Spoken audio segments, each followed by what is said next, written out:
Hello what's guys, welcome back. It's me from k4tech. അപ്പോൾ നമ്മൾ direct കണ്ടന്റിലേക്ക് കിടക്കുക. കാരണം രണ്ട് കാരണമുണ്ട്. ഇവിടെ നമുക്ക് ഒത്തിരി നേരം പറഞ്ഞു നിൽക്കാനൊക്കെ ഇതില്ല, മഴക്കോളും ഉണ്ട്. പിന്നെ നമ്മളിപ്പോൾ നിൽക്കുന്നതെന്ന് വെച്ചാൽ ഇതെവിടെയായിരുന്നു ഈ സ്ഥലം? എവിടെയായിരുന്നു? ഇടിഞ്ഞിലം എന്ന് പറയുന്ന സ്ഥലത്താണ്. ഇപ്പം ഒരു നല്ല കണ്ടുവരിക വേണം, ഒന്ന് ചുറ്റി കാണിച്ചേക്കാണ്.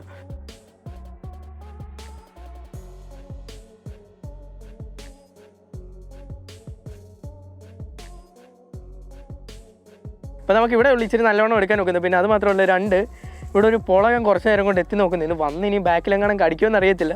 രണ്ടുപേരും ഉണ്ട്, അതുകൊണ്ട് ഒത്തിരി നേരം നിൽക്കുന്നില്ല. അപ്പോൾ ഡയറക്റ്റ് കണ്ണിലേക്ക് കിടക്കാം. അപ്പോൾ ഇന്നത്തെ കണ്ടന്റ് എന്താണെന്ന് വെച്ചാൽ ഈ ബോട്ടിൻ്റെ ഈ നെക്ക് ബാൻഡിനെ കുറിച്ചുള്ള. അപ്പോൾ നമ്മുടെ ഗ്രൂപ്പിലുള്ളവർക്ക് നിങ്ങൾക്ക് അറിയാമായിരിക്കും, ഇത് മേടിച്ചിട്ട് ഇപ്പോൾ 2-3 ദിവസമായി. ഈ വീഡിയോ എടുക്കുന്ന കുഴപ്പമുള്ളത് കൊണ്ട് നമ്മൾ ലേറ്റ് ആയിപ്പോയി. അപ്പം ഡയറക്റ്റ് കാര്യം അങ്ങ് പറഞ്ഞേക്കാം. ഇതിപ്പോൾ അൺബോക്സിംഗ് എന്ന് പറയാനൊക്കത്തില്ല, കാരണം നമ്മൾ എന്ത് വീഡിയോ എടുത്താലും നമ്മളത് യൂസ് ചെയ്തിട്ടേ നമ്മൾ വീഡിയോ എടുത്തുള്ളൂ. കാരണം എല്ലാവരെയും കൂട്ട് ബാക്കിയുള്ള ചാനലിനെ കുറിച്ച് എന്ന് വെച്ചാൽ കുറ്റം പറയുമില്ല, ബാക്കിയുള്ളവരാണെങ്കിൽ സാധനം മേടിച്ചിട്ട് എങ്കിൽ ഇത് അടിപൊളിയാണെന്ന് നമ്മൾ പറയുന്ന പരിപാടിയില്ല. കാരണം നമ്മളിങ്ങനെ ചാനൽ നോക്കി ഇടയ്ക്ക് കൂറ സാധനമൊക്കെ ആണെങ്കിൽ എടുക്കുന്നത്. അതുകൊണ്ട് നമ്മൾ ആ പരിപാടിയില്ല. മേടിച്ച് യൂസ് ചെയ്ത് കൊള്ളാമെന്ന് പറയുമെങ്കിൽ ഇല്ലെന്ന് പറയും. അതുകൊണ്ട് തന്നെയാണ് നമ്മളിപ്പം യൂസ് ചെയ്ത്. അത് പിന്നെ ഞാൻ ഒടിഞ്ഞൂത്തി ബോക്സിലൊക്കെ കയറ്റി. പക്ഷേ കമ്പനിക്കാർ വെക്കുന്നോട്ടൊന്നും കയറില്ല, ഇവിടെ വയറൊക്കെ ഉണ്ട്, നിങ്ങളത് വിട്ടേക്കണമെങ്കിൽ. അപ്പോൾ ഇതാണ് സാധനം. അപ്പം നെക്ക് ബാൻഡിൻ്റെ മോഡൽ ഏതാണെന്ന് വെച്ചാൽ ബോട്ട് റോക്കേഴ്സ് 255R എന്ന് പറയുന്നൊരു മോഡലാണ്. പിന്നെ മെയിൻ ഹൈലൈറ്റ് ആയിട്ട് പറയാനായിട്ട് പാക്കറ്റിൻ്റെ പുറകിൽ തന്നെ കുറച്ച് ഹൈലൈറ്റഡ് ആയിട്ട് ഫീച്ചർ ഉണ്ട്. ഓരോന്നായിട്ട് ഞാൻ വായിച്ചു തരാം, നമുക്ക് വേണേൽ കാണാമായിരിക്കും. വായിച്ചു തരാം എന്തായാലും. ഞാൻ വേണേൽ സ്ക്രീനിൻ്റെ സൈഡിൽ ഇട്ടേക്കാം. ബ്ലൂടൂത്ത് 4.1 CRS ചിപ്സെറ്റ് യൂസ് ചെയ്യുന്നു. പിന്നെ ഒരു നമ്പറുണ്ട്, അത് നമ്മൾ പറയേണ്ട കാര്യമില്ല. പിന്നെ മാഗ്നറ്റിക് ലോക്ക് ആയിട്ട്, പിന്നെ A2DP ഓഡിയോ ടെക്നോളജി അറിയത്തില്ല, വിട്ടേക്കാം. പിന്നെ വാട്ടർ റെസിസ്റ്റൻറ്റ്, വെള്ളം കയറിയാലും വലിയ കുഴപ്പമില്ലെന്ന് പറയുന്നത്. പിന്നെ നമ്മൾ ഉടനെ ഉള്ളതും കൊണ്ട് വെള്ളത്തിൽ മുക്കി നോക്കുന്നില്ല, എങ്കിലും വലിയ വേർപ്പൊന്നും വന്ന സീനില്ല. പിന്നെ HD sound quality, super bass, അതെല്ലാം ഓക്കെയാണ്. അത് ഉള്ള കാര്യം തന്നെ, യൂസ് ചെയ്തതിനും നമുക്ക് മനസ്സിലായത്. പിന്നെ വരുന്നതെന്ന് വെച്ചാൽ 2 ഡിവൈസസ് സൈമൾട്ടേനിയസ്ലി കണക്ട് ചെയ്യാവുന്നതാണ്. അത് ഉള്ള കാര്യം തന്നെ, നമുക്ക് 2 ഒരുമിച്ച് കണക്ട് ചെയ്യാം. പിന്നെ CVC നോയ്സ് ക്യാൻസലേഷൻ ഉണ്ടോ എനിക്ക് തോന്നിയില്ല, ചിലപ്പം കാണുമായിരിക്കും, എനിക്കത് ഫീൽ ചെയ്യാത്തതുകൊണ്ടായിരിക്കും. പിന്നെ വരുന്നതെന്ന് വെച്ചാൽ 10mm ഡൈനാമിക് ഡ്രൈവർ. പിന്നെ 6 hours up to play back, അതുള്ള കാര്യം തന്നെ കേട്ടോ. നമുക്ക് എങ്ങനെ പോയാലും ഒരു 5-6 മണിക്കൂർ, ഞാൻ ഫുൾ യൂസ് ചെയ്ത് നോക്കി, കാരണം ബാക്കപ്പ് നിൽക്കുന്നതെന്ന് അറിയാം.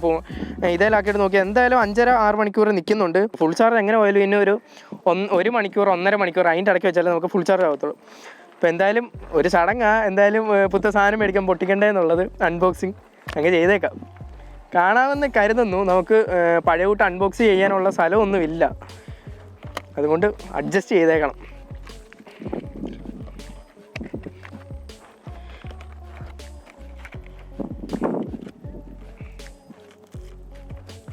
അപ്പോൾ ഇതാണ് നെക്ക് ബാൻഡ്. അപ്പം ഞാൻ സൂക്ഷിച്ചെടുക്കുന്നത് കേട്ടോ, കാരണം ഇതിൻ്റെ ബാക്കിലായിട്ട് ഇവർ ഇതാണ്ട് നിങ്ങൾക്ക് കാണാമായിരിക്കും. ഇവിടെ അതിൻ്റെ യൂസർ മാനുവലും വാറൻറ്റി കാർഡും എല്ലാം വെച്ചേക്കുന്നത്. പിന്നെ നമുക്കിത് ചാർജ് ചെയ്യാനായിട്ടുള്ള അതിൻ്റെ ഡേറ്റ കേബിളും, പിന്നെ എക്സ്ട്രാ അവർ തരുന്ന 2 ഇയർബഡ്. അത് 3 സൈസിൽ വരുന്നത്. നമ്മുടെ ഇയറിൻ്റെ ഇതനുസരിച്ച് ഒന്ന് ലാർജ്, മീഡിയം, പിന്നെന്തോ സ്മോളാണെന്ന് തോന്നുന്നു. അത് 3 എണ്ണമാണ് വരുന്നത്. അപ്പോൾ ഇതാണ് നമ്മുടെ നെക്ക് ബാൻഡ്. ഇത് എടുത്തിട്ട് നമുക്ക് ഡീറ്റെയിൽ ആയിട്ട് പറയാം. ഓക്കെ. അപ്പോൾ ഇതാണ് നമ്മുടെ ബോട്ടിൻ്റെ നെക്ക് ബാൻഡ് 255R എന്ന് പറയുന്ന മോഡൽ. അപ്പം ഫസ്റ്റ് ഓഫ് ഓൾ പറയുന്നതെന്ന് വെച്ചാൽ കളർ വേരിയൻ്റ് തന്നെ. ഇതിപ്പോൾ 2 കളർ വേരിയൻറ്റില്ലേ ഇപ്പോൾ ഇത് നമുക്ക് അവൈലബിൾ ആയിട്ടുള്ളത്. പിന്നെ സെക്കൻഡ് നമ്മൾ ഇതിൻ്റെ ഡിസൈനും ബിൽഡ് ക്വാളിറ്റിയും തന്നെ പറയാം. ഇപ്പം മറ്റുള്ള നെക്ക് ബാൻഡിനെ കൂട്ടല്ല കേട്ടോ, ഇത് സാധനം ഫ്ലെക്സിബിളാണ്. പിന്നെ സ്വല്പം കനമുണ്ട്, അത് നിങ്ങൾക്ക് കാണാം. ഇച്ചിരി നല്ല കനമുണ്ട്. മെയിൻ ഇതിങ്ങനെ നമ്മൾ എടുക്കുന്നതെന്ന് വെച്ചാൽ മറ്റേതൊക്കെ ആണെങ്കിൽ നല്ല സൈസിലൊക്കെ വന്നിട്ട് ഇവിടെ അതിൻ്റെ ബാറ്ററിയൊക്കെ വന്ന് ഇങ്ങനെ 2 ലുണ്ട് സാധനമൊക്കെ ഇവിടെ ഇങ്ങനെ ഇരിക്കും. അത് ഇച്ചിരി ബോറാണ്. പക്ഷെ ഇതങ്ങനെയല്ല, ഇതാകുമ്പോൾ ഇച്ചിരി നമുക്ക് ഓവർകോട്ടിൻ്റെ വെളിയിലിട്ടാലും സീന് വരത്തില്ല, അകത്തിട്ടാലും കുഴപ്പമില്ല. നമ്മുടെ എന്ന് വെച്ചാൽ പെടലിക്ക് വണ്ണമുള്ളവർ, അവർക്ക് മെയിൻ ഈ വിഷയം വരുന്നത്. അതുകൊണ്ട് ആ കാര്യത്തിൽ ഇത് പേടിക്കണ്ട. പിന്നെ വരുന്നതെന്ന് വെച്ചാൽ ഇതിൻ്റെ സ്വിച്ചും കാര്യങ്ങളെല്ലാം 3 ബട്ടൺസാണ് വരുന്നത്. ഇതിൻ്റെ സെൻട്രലായിട്ട് ഒരു റൗണ്ടിൽ വരുന്നതെന്ന് വെച്ചാൽ പവർ ഓൺ ഓഫ്. അത് ഹോൾഡ് ചെയ്ത് ജസ്റ്റ് ഒന്ന് ഹോൾഡ് ചെയ്ത് പിടിച്ചാൽ അത് ഓണാകുമ്പോൾ തന്നെ ഒരു ലൈറ്റും ഒക്കെ ഉണ്ട്. ഞാൻ നിങ്ങൾക്ക് നല്ല വ്യക്തമായിട്ട് കാണിച്ചു തരാം. അപ്പോൾ ഇവിടെ ആയതുകൊണ്ട് അതിൻ്റെ വെട്ടമൊന്നും നിങ്ങൾക്ക് കാണത്തില്ല. അപ്പം ഇത് സെൻട്രലായിട്ട് വരുന്നത് അത് ഓൺ ഓഫിൻ്റെ ബട്ടൺ. പിന്നെ അതേ തന്നെ നമുക്കൊരു ഡിവൈസ് കണക്ട് ചെയ്യാനും മ്യൂസിക് പ്ലേ ചെയ്യാനും പിന്നെ വരുന്ന കോളൊക്കെ അറ്റൻഡ് ചെയ്യാനായിട്ടുള്ള ഓപ്ഷൻ വരുന്നത്. പിന്നെ മണ്ടയ്ക്കും താഴെയും വരുന്നതെന്ന് വെച്ചാൽ അതിൻ്റെ സൗണ്ട്. ഇതിൻ്റെ അപ്പം വരുന്നതെന്ന് വെച്ചാൽ ഇതും JBLും തമ്മിൽ വ്യത്യാസമുണ്ട്. കാരണം ഇതേ സൗണ്ട് കൂട്ടണ്ടേന്ന് വെച്ചാൽ നമ്മൾ ജസ്റ്റ് ഇങ്ങനെ ഹോൾഡ് ചെയ്ത് പിടിക്കണം. ഹോൾഡ് ചെയ്ത് പിടിച്ചാൽ മാത്രമേ ഇത് സൗണ്ട് കൊടുത്തുള്ളൂ. ഒറ്റ ടാപ്പിനാണെങ്കിൽ അത് പാട്ടൊക്കെ പ്ലേ ചെയ്യുവാണെങ്കിൽ അടുത്ത നെക്സ്റ്റ് പാട്ടായിരിക്കും. പക്ഷേ JBLിന് ആ കാര്യത്തിൽ തിരിച്ചു. അത് JBLിൻ്റെ കാര്യം ഞാൻ അടുത്ത വീഡിയോയ്ക്ക് അത് പറയാം. എന്തായാലും ഈ വീഡിയോ കാണുന്നവർ അതുകൂടെ എന്തായാലും കാണണം. ഇത് കണ്ടു കഴിഞ്ഞിട്ട് വേണം ഇതിൻ്റെ രണ്ടിൻ്റെയും കൂടെ നമുക്ക് കമ്പാരിസൺ ഉണ്ട്. അപ്പോൾ നമുക്ക് ഒന്നുകൂടെ ഡീറ്റെയിൽ ആയിട്ട് രണ്ടിൻ്റെയും പറഞ്ഞുതരാം. അപ്പോൾ ഇതിൽ വരുന്ന ഇതൊക്കെയാണ്. പിന്നെ ഇതിൻ്റെ ഈ സൈഡിലായിട്ട് ഇത് നമ്മുടെ റൈറ്റ് സൈഡിൽ വരുന്ന ഇവിടെ തന്നെ നമുക്കിത് ചാർജിങ്ങിൻ്റെ കുത്താനുള്ള സ്ലോട്ട് വരുന്നത്.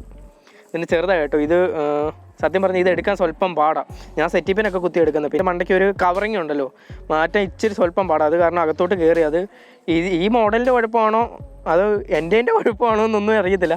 ഇതിൻ്റെ എന്തായാലും ഇച്ചിരി സ്വല്പം അകത്തോട്ട് കയറിയിരിക്കുന്നത്. നമ്മൾ അറിയാത്തതിനെ കുറിച്ച് കുറ്റം പറയുന്നത് മോശമല്ലേ. അപ്പോൾ ഇതിൽ തന്നെ എന്തായാലും ലെഫ്റ്റും റൈറ്റും എഴുതിയിട്ടുണ്ട്. പിന്നെ പറയേണ്ടതെന്ന് വെച്ചാൽ ഇത് ബാറ്ററി ബാക്കപ്പ് എങ്ങനെ പോയാലും ഒരു 5.5-6 മണിക്കൂറിനുള്ളിൽ ബാക്കപ്പ് കിട്ടുന്നുണ്ട്. അത് ഫുൾ വർക്ക്. എന്താണെന്ന് വെച്ചാൽ നമ്മളിത് യൂസ് ചെയ്തു, ഞാൻ എൻ്റെ ഫോണുമായിട്ട് കണക്ട് ചെയ്ത് അത്രയും നേരം വെച്ച് നോക്കിയിട്ടാണ് പറയുന്നത്. അല്ല ചുമ്മാ പാക്കറ്റിൽ എഴുതിയേക്കുന്ന വേറെ ആരും പറയുന്നത് കേട്ടും പറയുമല്ല. പിന്നെ നമുക്ക് കുത്തിയിടേണ്ട ടൈം എങ്ങനെ പോയാലും ഒരു 1.5 മണിക്കൂറോളം കുത്തിയിടണം. 1 തൊട്ട് 1.5. എനിക്ക് കറക്റ്റ് ഒരു എസ്റ്റിമേറ്റ് ടൈമാണ് ഞാൻ പറയുന്നത്, എനിക്ക് കറക്റ്റ് പറയാൻ അറിയത്തില്ല. പിന്നെ ഇവർ പറയുന്ന കൂട്ട് തന്നെ ഓരോ സമയം 2 ഫോണുമായിട്ടും കണക്റ്റ് ആക്കാം. പിന്നെ സത്യം പറഞ്ഞാൽ ഇതിൻ്റെ ഡിസ്റ്റൻസ് നമുക്കിപ്പം ഫോൺ ഇപ്പം വെച്ചിട്ടൊരു നല്ല ഡിസ്റ്റൻസിലുണ്ടെങ്കിലും ഇതിൻ്റെ റേഞ്ച് നമുക്ക് കീപ്പ് ചെയ്യാൻ നോക്കും. കാരണം അങ്ങനെ കട്ടാകുന്ന അങ്ങനെ ഇഷ്യൂ പ്രോബ്ലം ഒന്നുമില്ല. പിന്നെ എനിക്ക് തോന്നിയെന്ന് വെച്ചാൽ ഇതിന് ഇവർ പറയുന്ന എക്സ്ട്രാ ബാസ് ഉണ്ടെന്നൊക്കെ പറയുന്നത്, പക്ഷേ JBL കമ്പയർ ചെയ്യുമ്പം ബാസ് കുറവാണ്. അത് കമ്പാരിസൺ വീഡിയോ അല്ല നമ്മളിത് പറയേണ്ട. പിന്നെ ഞാനങ്ങ് പറഞ്ഞതേ ഉള്ളൂ. ഈ ബോട്ടിൻ്റെ അകത്ത് ബോട്ടിൻ്റെ അകത്തെന്ന് വെച്ചാൽ നമുക്ക് ഈ മോഡൽ തന്നെ പറയണ്ടേ. ഈ മോഡൽ ഇവർ ഹൈലൈറ്റ് ആയിട്ട് നിർത്തിയേക്കുന്നത് വെച്ചാൽ അതിൻ്റെ ട്രബിൾ തന്നെയാണ്. എന്ന് വെച്ചാൽ ബാസ് ഉണ്ട് ഇല്ലെന്നല്ല, ഒന്നുകൂടെ അവർ ഫോക്കസ് ചെയ്തിരിക്കുന്ന ട്രബിളും ആ സൗണ്ട് ക്വാളിറ്റി തന്നെ. ബാസ് ഇല്ലെന്ന് ഒരിക്കലും പറയത്തില്ല, ആരും അങ്ങനെ പറഞ്ഞേക്കില്ല. ഞാൻ ബാസ് ഇല്ലെന്ന് രൂപേഷായിട്ട് പറഞ്ഞെന്ന് പറയല്. ബാസ് ഉണ്ട്, പക്ഷേ ഇതിനെക്കാട്ടി ബെറ്റർ JBL ആണെന്ന് ഞാൻ പറഞ്ഞിട്ടുള്ളൂ. അത് നിങ്ങൾക്ക് ഞാൻ റിവ്യൂ ഒക്കെ വരുമ്പോൾ കാണിച്ചു തരാം. പിന്നെ ഇതിൻ്റെന്നൊക്കെ വെച്ചാൽ നമുക്ക് എന്നാ സൗണ്ട് ക്വാളിറ്റി കേൾപ്പിക്കാൻ ഒക്കത്തല്ലോ. നിങ്ങൾക്ക് ഫീൽ ചെയ്താലേ ഇതിൻ്റെ സൗണ്ട് ക്വാളിറ്റി അറിയത്തുള്ളൂ. പിന്നെ അവർ പറഞ്ഞതെന്ന് വെച്ചാൽ മാഗ്നറ്റിക് ഇതാണ്ടിതാണ് ഈ ഒട്ടിയിരിക്കുന്ന ഈ സാധനം. ഇത് മെയിൻ യൂസ് ചെയ്യുന്നതെന്ന് വെച്ചാൽ മറ്റേതാകുമ്പോൾ ഇങ്ങനെ നമ്മൾ തോളയിലൊക്കെ ഇട്ട് കിടന്ന് തട്ടും. ഇതാകുമ്പം ഇങ്ങനെ ഒന്ന് ഒട്ടിച്ച് വെച്ചാൽ മതി, സാധനം അവിടെ കിടന്നോളും. പിന്നെ മെയിൻ എനിക്ക് ഇഷ്ടമായിട്ടുള്ള തോന്നിയെന്ന് വെച്ചാൽ നല്ലതായിട്ട് തോന്നിയതാണ്ട് ഇത് തന്നെ. ഇത് നമുക്ക് ചെവി വെക്കാനായിട്ടുള്ള സാധനം. ഇതെന്ന് വെച്ചാൽ നമ്മുടെ ഇതാണ്ട് ചെവി കയറി നല്ലവണ്ണം ഹോൾഡ് ചെയ്തിരുന്നോളും. ഇച്ചിരി ഇത് നല്ലവണ്ണം വലിച്ചത് കൊണ്ടായിട്ടാണ് പോകുന്നത്. അതാണ്ട് ഇത് അത്യാവശ്യം കയറി അതാണ്ട് നിങ്ങൾക്ക് വേണേൽ കാണാം. ഇത് അങ്ങനെ ഇളകി പോകത്തില്ല, അവിടെ ഫിറ്റായിട്ട് ഇരുന്നോളൂ. മിക്കവാറും ഇതൊക്കെ മേടിക്കുന്നവർ മെയിൻ ഡൗട്ട് ചെയ്ത് നമ്മുടെ ചെവി ഫിറ്റായിട്ട് ഇരിക്കുന്നു. ഫസ്റ്റ് ഇയർബഡും പിന്നെ സെക്കൻഡ് ഇതുള്ളത് കൊണ്ട് അവിടെ കൊടുത്തി പിടിച്ചിരുന്നോളും, പോകത്തേ ഇല്ല.